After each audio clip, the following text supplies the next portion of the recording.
So let's just start at the beginning. When does Kamala Harris first come on your radar as somebody you've heard of, as somebody operating in San Francisco? In 2003. And there was a reason for that, which is my wife, Laura Thomas, was employee number one, raising money for her district attorney campaign. And so I got to know her quite well. And it was funny at the time. I wasn't really professionally working on that campaign, but I was so struck. I'd never seen anyone work harder than Kamala D. Harris running for district attorney in San Francisco. And you also have to remember, this is at a time in San Francisco politics very different from today, where it's running for DA even was almost like a mini presidential race. It was fascinating. There were newspapers and radio stations and television stations that covered everything just daily. There were nightly debates. Some nights there were 3 debates. It was so, and it's kind of funny. People always ask, why do really talented people like Kamala Harris come out of San Francisco? It's because if you can make it there, you can make it anywhere. At that time, it was one of the toughest places to succeed in politics. You said that she worked hard. What does that mean in that? Oh, that means in that race. In that race, that means you have to do 2 things in that race. There were limits of $500 for contributions, and you had to spend somewhere close to $1 million. And so just do the math on that. You have to raise a lot of money from a lot of people, a major grassroots effort. At the same time, San Francisco is retail politics central. So you have to knock doors. You have to do block parties. You have to do debates. You have to do candidate forums. You have to do interviews. You can't even imagine. I mean, there's nothing like it that exists anymore. But that really and truly was a cauldron that you had to come out of. I mean, so the stories we hear about the ironing board and setting up outside the metro station, that actually happened? Absolutely, that happened. And my wife and daughter, and sometimes I would join them, would do the ironing boards every weekend at our local Cala market. And who was she as a politician in San Francisco? I mean, because as we've heard, she stood out as compared to all of the previous DAs. Who was she as a political figure at that time in the firmament of San Francisco politics? That's something that really hasn't really changed that much. And, as you probably know, I was fortunate enough to be involved in some of her later races. But she's very different in this sense. She's not running to be something. She's running to do something. And so when she was running for DA, she had worked in that office. She knew exactly what she wanted to do, exactly how she wanted to do it. So in some degree or another, running a race with her is very simple, because you're never going to get the question of, what should I say? You're always going to get have the actual kind of different experience, which is, how do we succinctly say all the things she wants to say? And which is usually, profoundly full of great policy. So how big was a challenge was it for her to try to break into politics? Yeah, how daunting, even in that first race was it? Oh, hugely challenging. She was running against a local legend. A guy named K.O. Hallinan was his nickname, but it was from a very well-known. The father was a revered trial attorney. Hallinan had been on the board of supervisors. I mean, this was a serious political power family in San Francisco.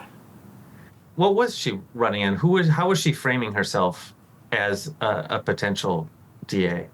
She was running on exactly what she also ran on statewide, a race I was deeply involved in, which was smart on crime, which is very different. And her argument used to be that you don't have to make the choice of being soft on crime or tough on crime. It's like, if you actually look at the system and see how you make changes and do things so that people end up safer And how do you end up safer? You end up safer by basically having better outcomes coming through the prosecutor's office. For instance, people who are going there as first-time offenders, not just ending up in the revolving door and coming back 3 and 4 and 5 and 6 times. How does that add to public safety? And so she always had her eye on, yes, maintaining public safety, never took her eye off that ball, but also understanding how you could make the public safer by reforming the system. So is that something you can say is left or right or ideological? Because I mean, as you know, it becomes, people try to look at it in that way in 2020. I would call it smart. I would call it good policy. And the thing to understand about Kamala Harris is that she's a tremendous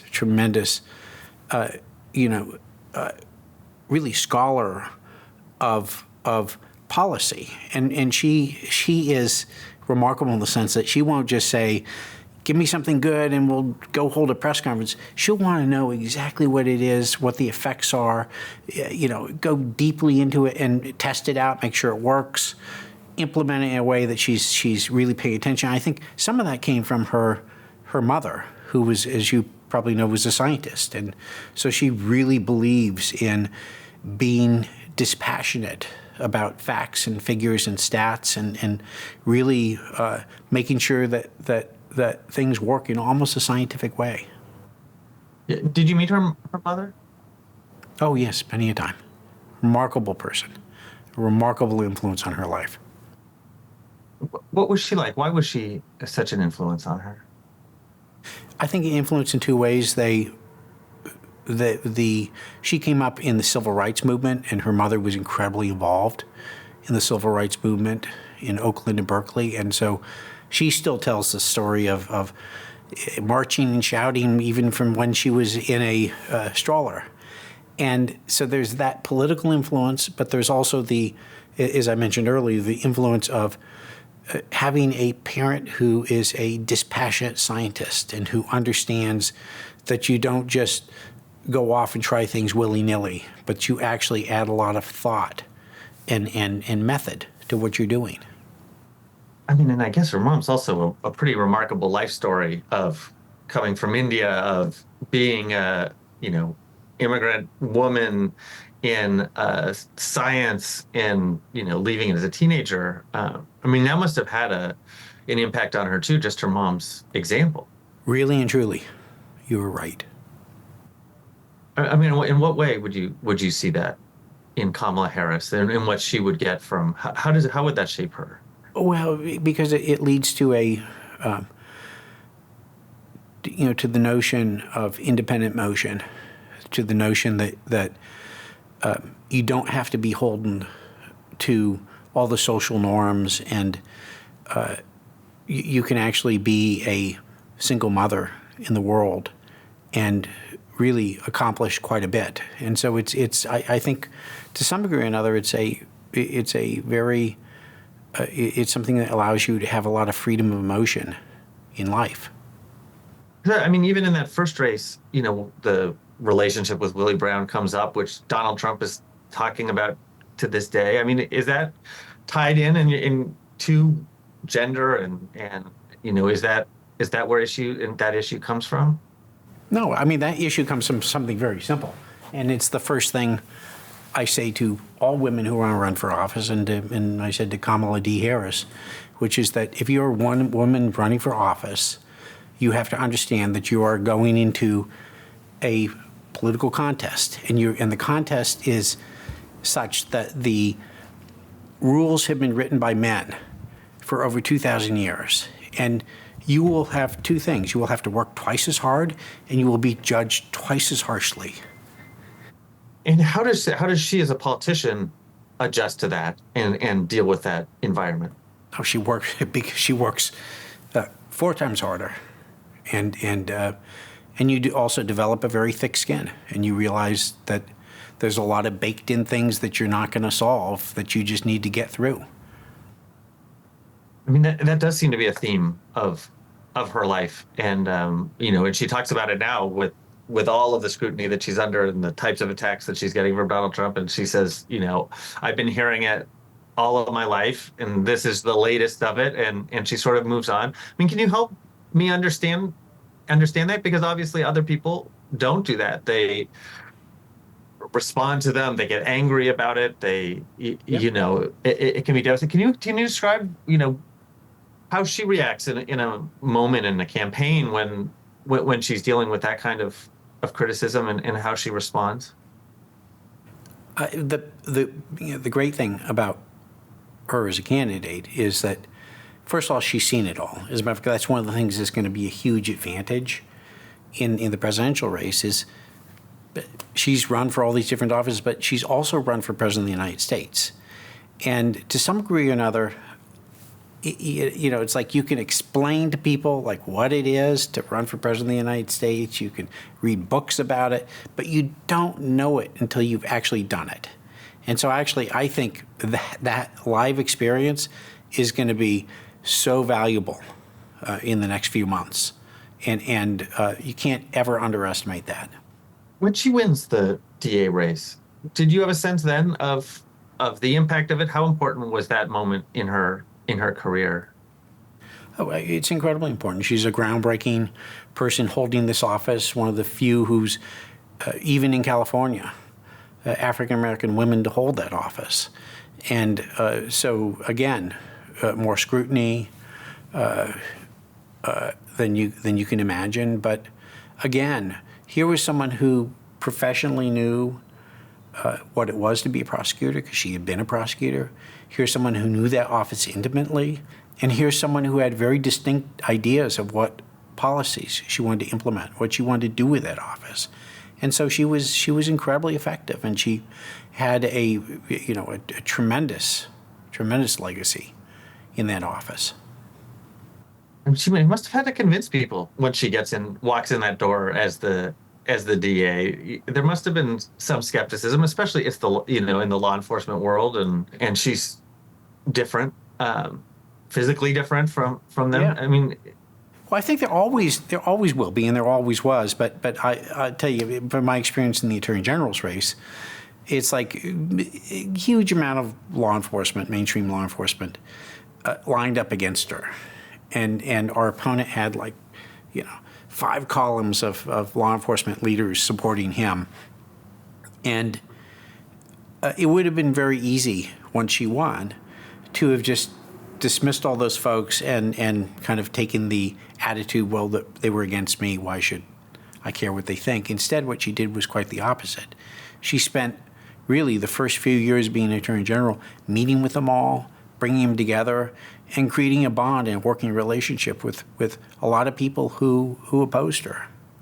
And it's, in retrospect, it was incredibly smart, because it made her office that much more effective. I mean, as you know, one of the things that they point to, and that still comes up, is the Officer Espinoza moment. I mean, can you help me understand as a crisis, understand how she responds to a political crisis, and if it affects her or changes her as a leader or a politician? Well, you don't get anywhere in politics if you don't have grace under pressure. And I've seen it time and again. This is someone who is incredibly cool under fire, and she dealt with that, and it's something that a lesser person that could have wrecked their career. But the heat at that moment was pretty intense. But it always is. Yes, absolutely. But she's had to endure that on many occasions. I mean, and she's only 100 days in. I mean, do you think that it changes the way that she did? I mean, is that a moment of realizing, wow, things can get hot fast? Does it change her? That's what I'm wondering, because that's what we're sort of looking for. Is there a moment that affects her, or changes her, or teaches her a lesson?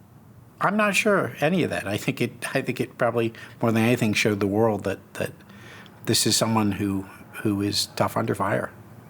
Because she doesn't back down in that. And she was who she was, and it would have changed her if she had overreacted, if she had panicked, if she had done 100 different things that we could talk about, but she didn't.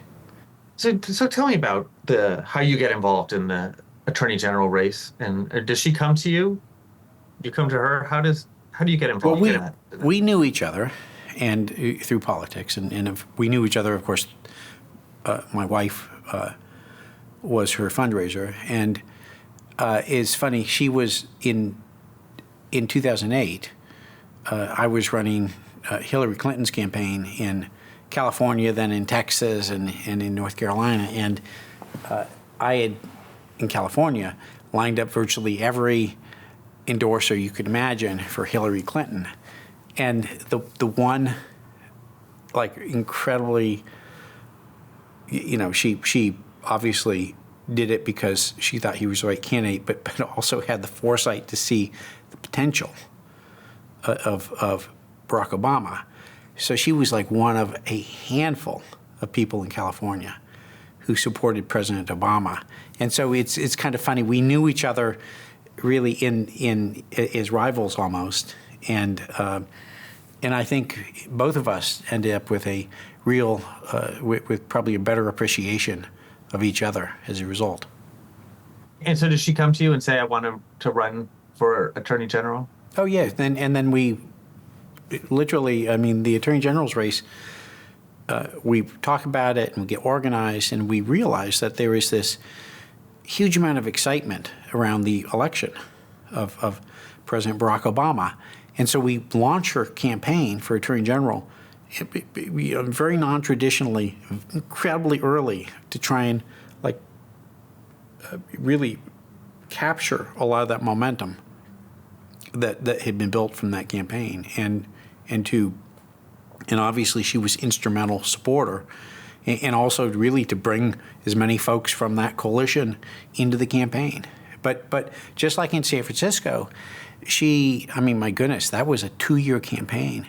I can't tell you I've ever met anyone who worked harder for 2 years than she did. And this is a huge state. It requires travel to every corner of it. It requires, raising a prodigious amount of money. It requires nonstop interviews and analysis, and that's really and all at the same time that she's running the district attorney's office in San Francisco. And was she? I mean, when she announced this early, was she ahead? Was she assumed that it was going to be an easy campaign by starting out early, or was she behind? Are you kidding me? There was I don't think there were 10 people in California who gave her a chance, who thought she could even possibly win. They may have thought that she could win the primary, but that was not. We got radically outspent in the primary. But I don't think there were 10 people in California who thought she could win in the general. I mean, she ended up running against the moderate Republican pro-choice DA of Los Angeles County, who had a huge amount of name ID in the largest population base of the state. So what do you do? What does she do in an election like that, where you're up against a formidable opponent? Well, she does a few things. She first of all does the exact same thing she did in running for DA of San Francisco, which is she says, let me tell the folks of California exactly what I want to do as Attorney General. And it's not going to sound like your classic Attorney General's campaign, which have tended to be who can be tougher on crime, who can debates over that. And she said, instead, I really want to bring my vision of how we can make the system better, so that, yes, we can make public safety better, but we can also have better outcomes for the people in the system that will, in fact, have better outcomes for the entire state. And so she made a very, what people would call a policy-based argument.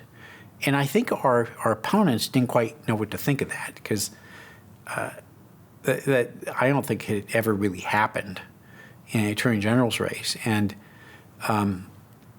we pulled up to Election Day.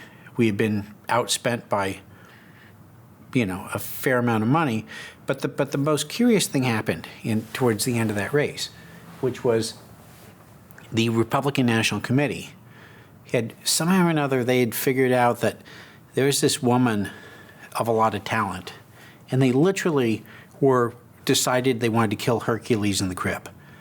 And so out of the blue, they run like $1 million of ads, kind of like with essentially a Willie Horton spot against her. And of course, as we all know, they didn't succeed. She won the race, but no one thought she had a chance. And that's one of those moments where she just keeps going. Yep. Even under $1 million. I mean, people are coming to her saying, "Don't run, you're going to embarrass yourself." Coming to her saying, "Don't you realize you have no chance? Why should I give you money? There's other Democrats who can win. We don't think you can." So why does she win?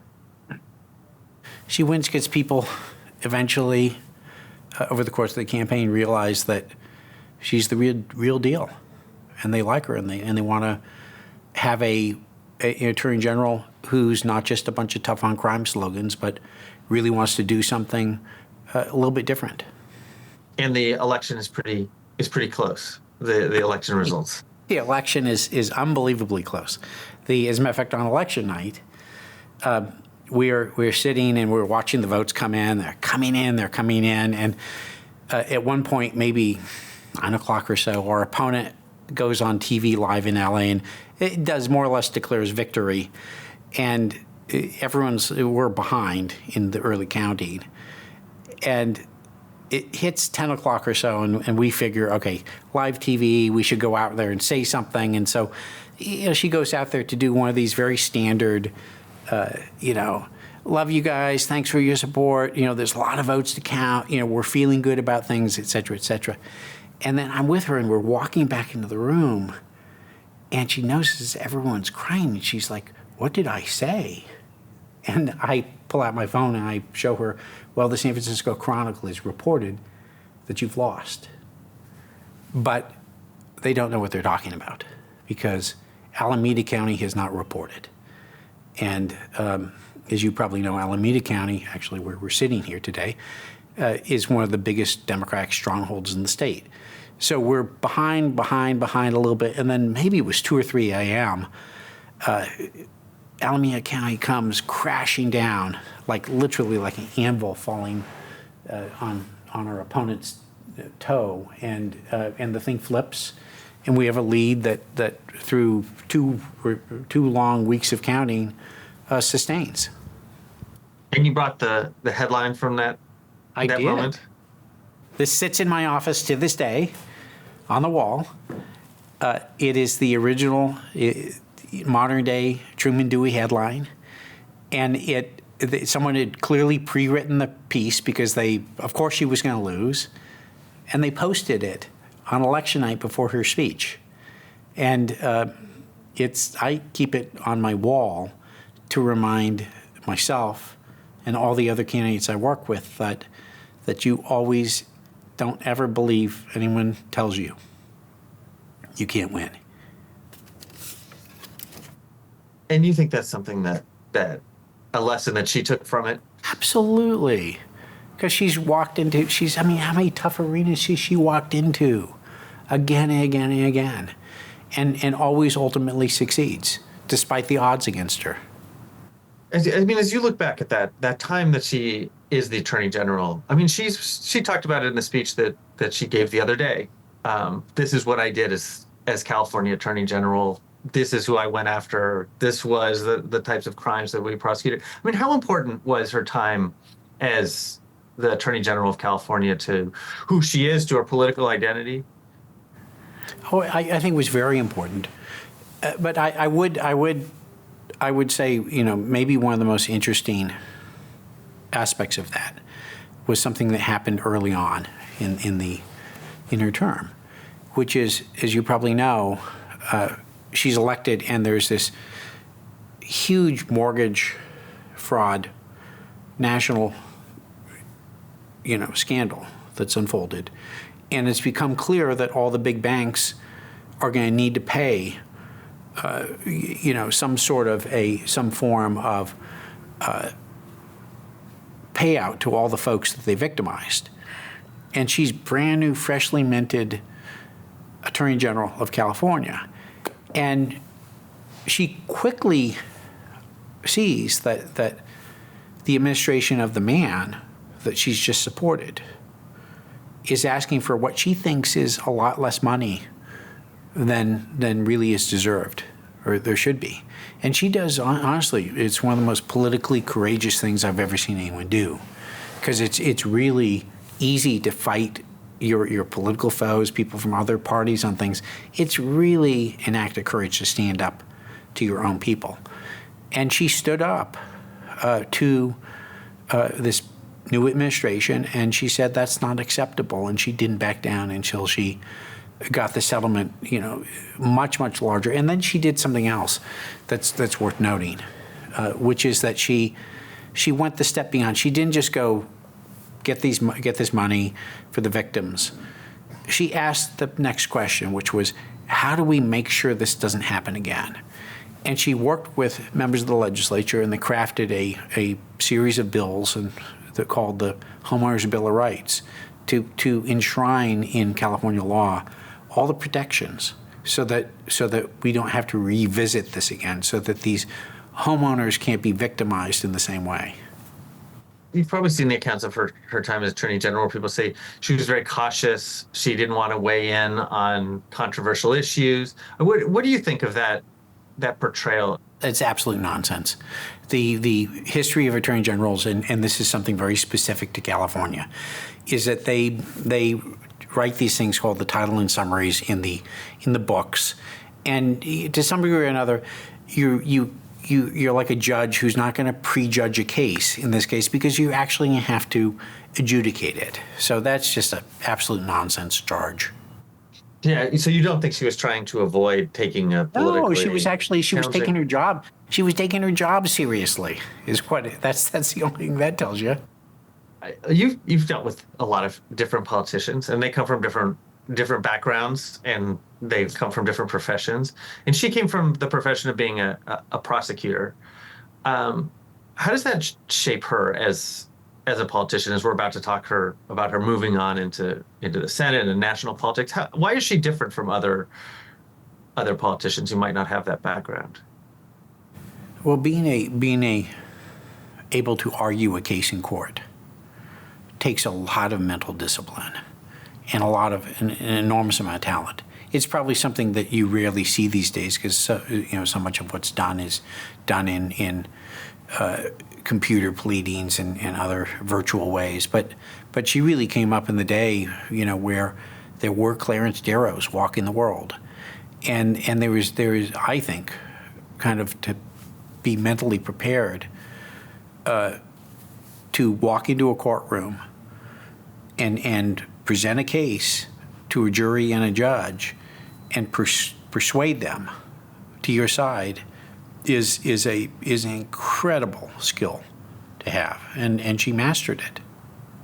I mean, and is this part of where that need to be prepared for everything, to understand what it is she's about to talk about?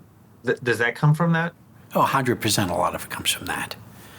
And if you and also what comes from that is her ability to really when she's questioning people, like if you've watched the Kavanaugh questioning, right? So here she is, a young senator, and because she's the newest, she's like the last one to get to ask questions. She asked the toughest, best question of Kavanaugh that anyone asked that day, and that's because of that.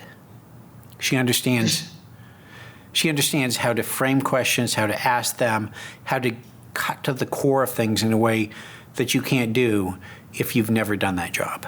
And does she do that to you when you're coming with her with advice about the campaign? Oh, look, and God bless her, she's never gonna just flippantly say yes to anything, and she's gonna want to know, just like she should, why we're doing something and what's the benefit. I mean, in my experience, campaigns that lose are campaigns that wake up every day and don't know what they're doing and why they're doing it. And I've always believed that. And that's something that, we had a good fit, because I have the same perspective she does, so that was never any source of friction between us, because if you can't tell someone why you're doing something, you shouldn't be doing it. Tell me about the decision to run for for Senate because you had just won. She had just won a re-election and suddenly faces this moment of decision. Can you help me understand what happens in that moment? Well, I mean, what happened in that moment is there's an opportunity to really, really take her skills and her talents and go to the national level, and she wanted to take a shot at it, and she was once again incredibly successful.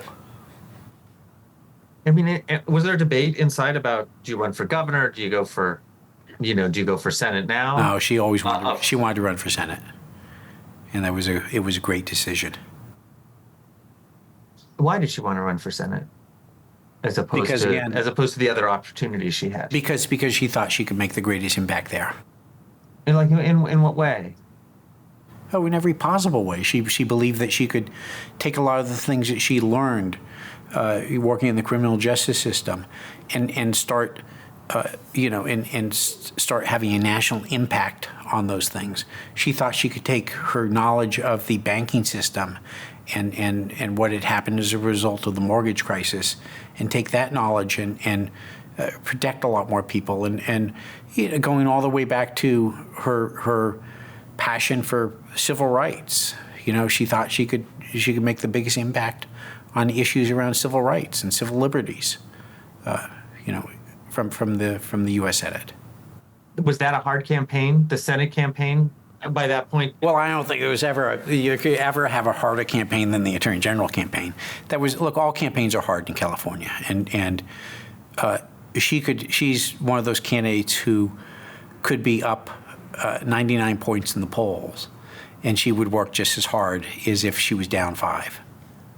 Just who she is. Can you help me understand who she becomes in the Senate and as a politician? When we talked about the prosecutor and how we come to know her in those Trump years and the hearings and the back and forth, who do you see there? Well, she's someone who takes all of her skills and all of her talents and all of her knowledge, and she applies them to the office of Senate. And and so it's different than most of the people who go into the Senate. Who a lot of times ascend from the lower house or other legislative. So she doesn't really have the typical legislative background. And so she takes a very different approach. And you can look at all the hearings. No one made a deeper mark and more impact in all those hearings than she did with her tough questioning and really putting on the map. I think before it was apparent to most people really what was up at stake here in America, especially with the Supreme Court. I mean, just as somebody who's watched politics, how surprising is it that a freshman senator becomes somebody who, outside of California, people know in just those 2 years? Well, you gotta have some talent to do that, don't you? As you know, news and information generally flows in this country east to west, and so. Of course, people back east don't have a great idea of who this Attorney General of California is until she gets back east and they can actually see it in person. And I think people were actually kind of stunned to see such a really a deep, amazing talent.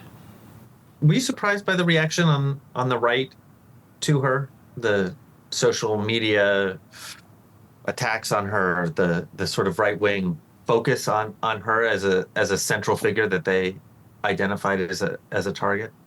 No, that's part and parcel of politics in America today. That's just, there's nothing surprising about any of that. And it's just something you have to put in the equation and understand what it is and be ready to deal with it. Do you think being the second black senator, being who she is, made her more of a target? Of course it did. Of course it did. But again, going back to what they tried to do with her when she was running for Attorney General, and they decided that there was this incredibly talented person coming up that they were just going to, essentially politically eliminate. They again and again they underestimate her, and they'll underestimate her again, and which is why she'll be elected president. Can you help me understand the decision to run for president in 2019 and 2020 of what motivates her? To have only been in the Senate for 2 years, but decide that that's the moment to do it. Well, I mean, you say only been a senator for 2 years. She had been working in the vineyards for decades, and I don't think working in the U.S. Senate for 20 years is any better than actually doing hard work in a prosecutor's office and in a law enforcement office in California. So I don't think that's a real equivalent. I think she thought that she had a unique perspective on things because of her very different background, her very different experiences, and her different approaches to many policy things. And she thought it was worth offering to the American people. And also knowing that running for president is an incredibly hard, low percentage thing. It just is. And how many tens of thousands of people have run for president, and how few have there been? It's just that, you just have to understand that that's what it is and be able to take that on, and she did. Was Donald Trump being the president, was that part of it? Clearly, because she had seen firsthand,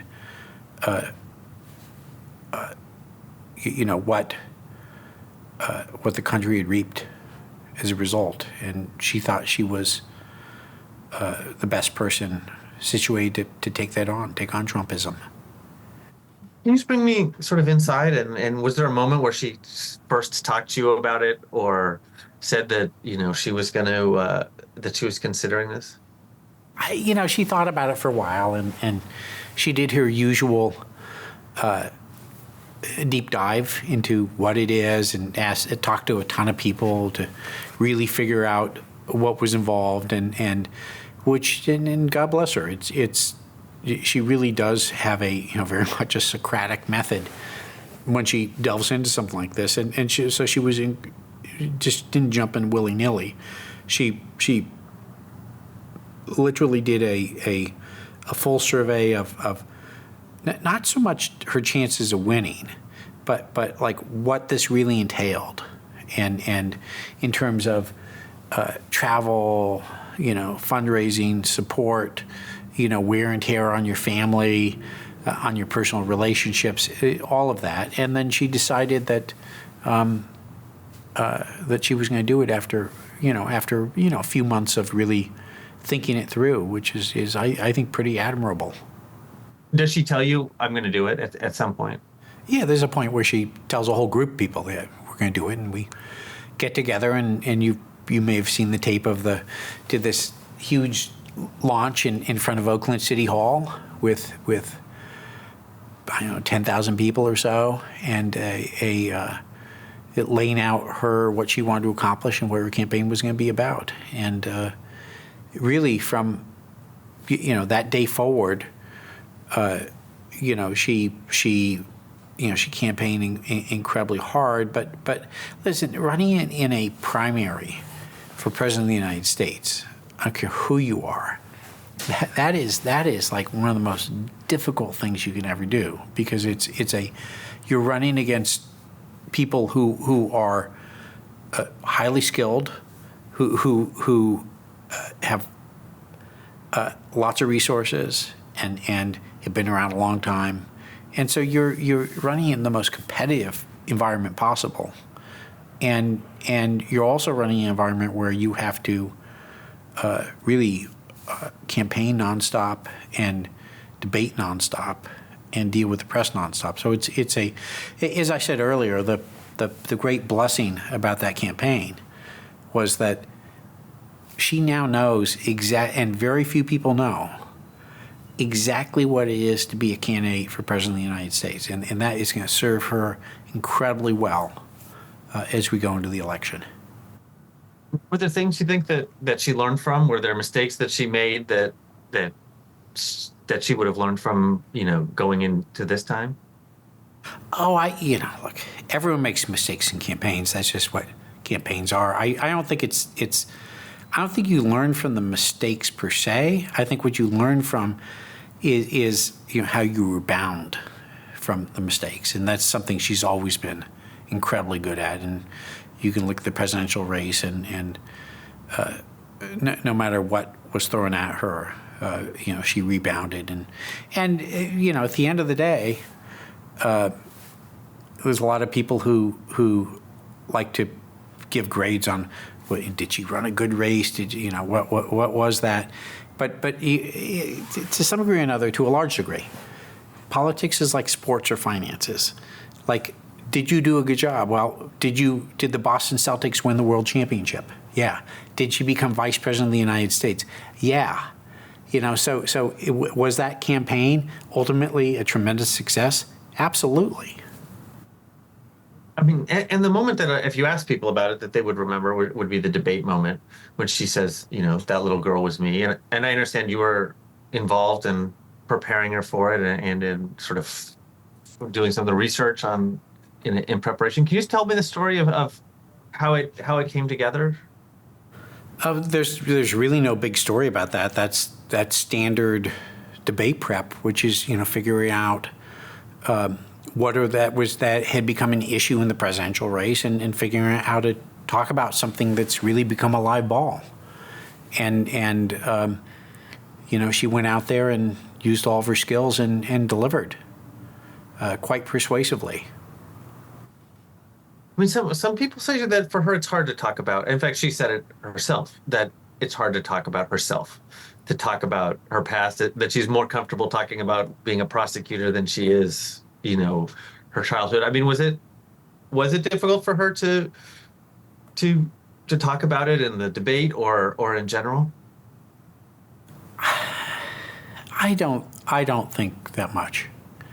I think your larger point is true, which is she does not like to talk about and kind of puff up herself, and she's rather unique in that sense.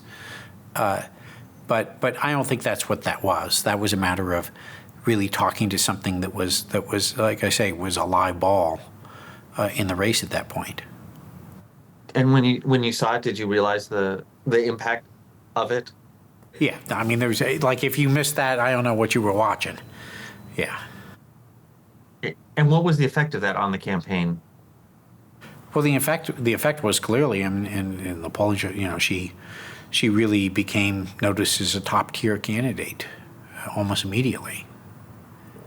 But these presidential races are really tricky because there's always so many, like in the course of them, so many ascents and descents of different people that you're just gonna cycle up, you're gonna cycle down, and hopefully at the end you're end up in the right place, which is what she did. Is there a story that you tell about it? Because I've read different stories about it. One of them is it was a bad year to be a cop, as they say. I mean, is that true? How do you see the way that the campaign, I ended? actually think the way the campaign went had nothing to do with the campaign that she or actually any of those other folks ran. It had nothing to do with that. It had to do with the fact that people in the Democratic Party wanted essentially the most reliable, solid way to beat Donald Trump possible, and they eventually decided that, hey, there's this 1964 Dodge Dart out there that is not shiny and flashy, but it's going to get us there. And we're going to ride that. And people eventually came to the conclusion that Joe Biden was the best person, and they were right, by the way, was the best person to beat Donald Trump.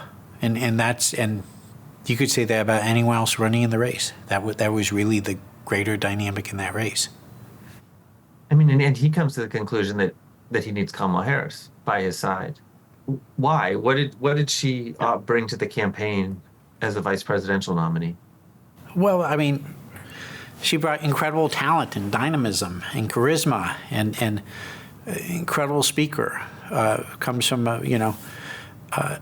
it's if you, to some degree or another, you can pick a vice president that is born and stayed because they're from the right state, and I don't know what that gets people.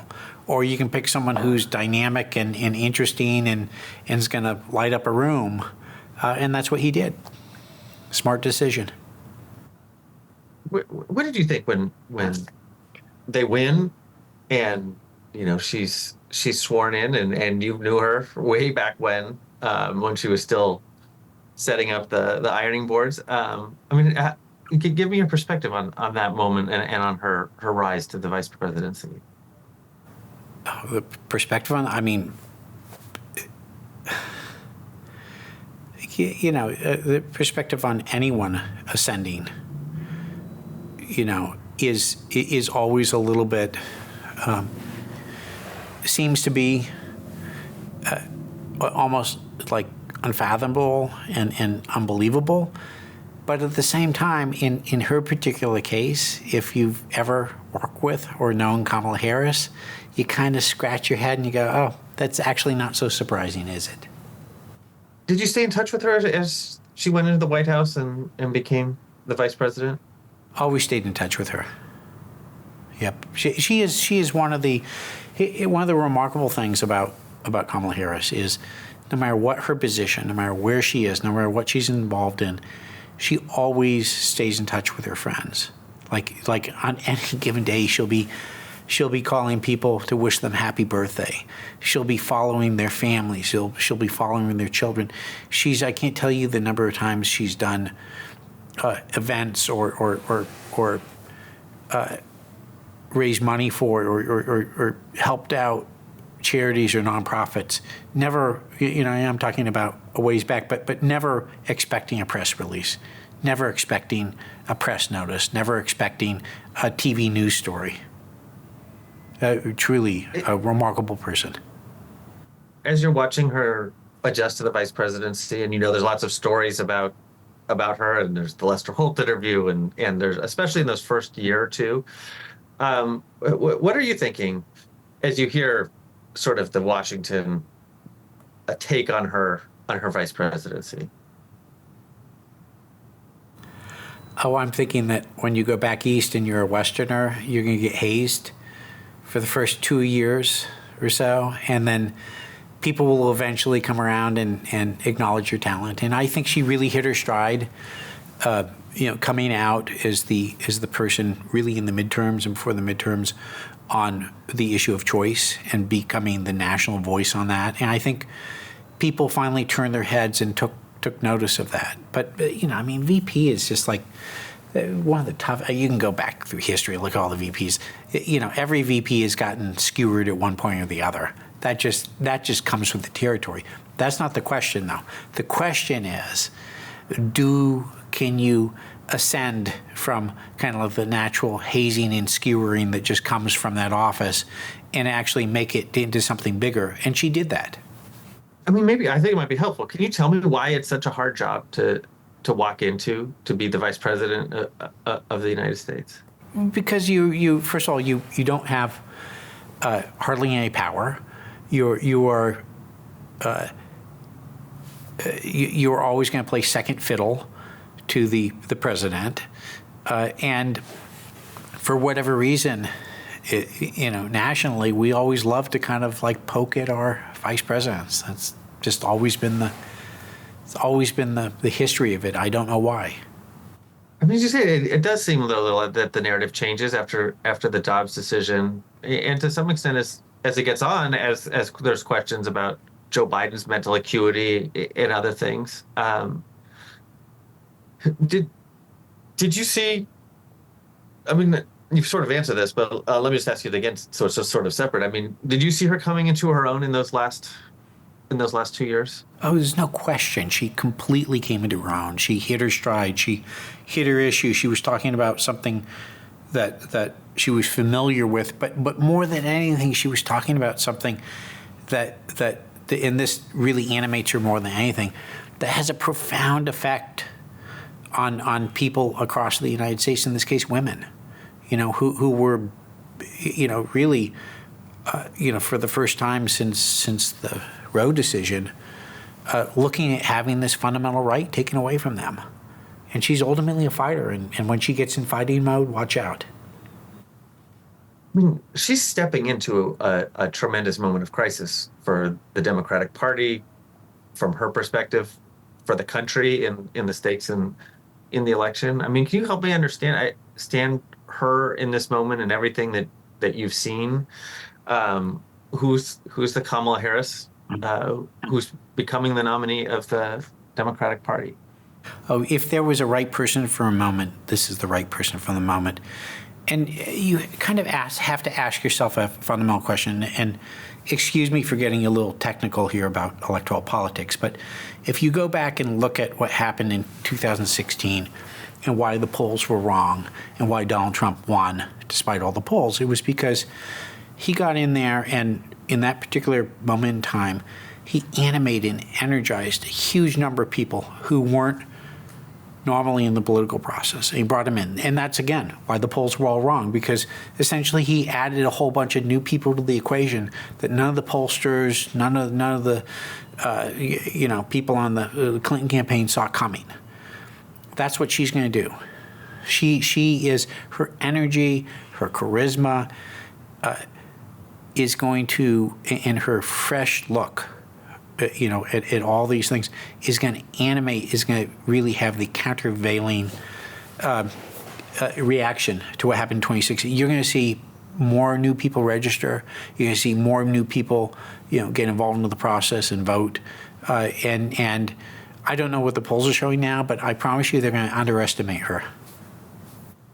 Analyzing it from a political perspective, it's a different year than it was in 2020, and now a lot of people she's pointed out, prosecutor, convicted felon. I mean, is this moment in history a different one for Kamala Harris, and how does her past play into 2024? Well, she gets to prosecute the case against Donald Trump. I think that's pretty perfect. The last question we ask everybody is what is, from your perspective, what's the choice voters face in November? The choice is division, hate, and chaos, and with no soul, versus getting back to a country where we can actually start having conversations again about politics without people hating each other, and actually move forward on things together as a country.